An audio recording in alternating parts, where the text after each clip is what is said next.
വളയത്ത വീടിന്റെ സൺഷെയ്ഡ് തകർന്നു വീണ് 2 പേർ മരിച്ചു. വളയം കൊങ്ങോട്ട് പൊയിലിലാണ് അപകടം. 3 പേർക്ക് പരിക്ക്. ജോഷിലയുണ്ട് വിശദാംശങ്ങളുമായി. ജോഷില, മാരാങ്കണ്ടിയിലാണ് ഇത്തരത്തിൽ ദാരുണമായ ഒരു അപകടം സംഭവിച്ചിട്ടുള്ളത്. നിർമ്മാണത്തിലിരിക്കുന്ന വീടിന്റെ മുകളിലത്തെ നിലയിലുള്ള സൺഷെയ്ഡ് വീണ് ആണ് 2 പേർ മരിച്ചത്. മാരാങ്കണ്ടി സ്വദേശികളായ വിഷ്ണു, നവജിത്ത് എന്നിവരാണ് മരിച്ചത്. അതേസമയം തന്നെ കൊമ്മോട്ടുപൊയിൽ കുറുവന്തേരിയിലെ മാവേലിൻ്റെ അവിടെ രജിൽ, മാരാങ്കണ്ടിയിൽ ചാലി ലിഗേഷ് എന്നിവർക്ക് പരിക്കേറ്റ് കോഴിക്കോട് മെഡിക്കൽ കോളേജ് ആശുപത്രിയിൽ ചികിത്സയിലാണ്. ഇവരുടെ നില അത്ര ഗുരുതരമല്ല എന്നുള്ളതാണ് നമുക്കിപ്പോൾ ലഭിക്കുന്ന വിവരം. എന്തായാലും നമുക്ക് അപകടത്തെക്കുറിച്ച് നാട്ടുകാരോട് കാര്യങ്ങൾ ചോദിക്കാം. ഏട്ടാ, എന്താണ് സംഭവിച്ചതെന്ന് വിശദീകരിക്കാം.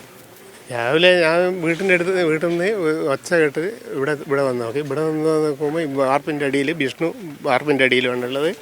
മറ്റേ നവജിത്ത് അപ്പുറത്ത് കഴുത്തിനും ഇവിടെ ഇവരൊക്കെ പരിക്ക് പറ്റിയിട്ട് അവിടെ കിടക്കുന്നുണ്ട്.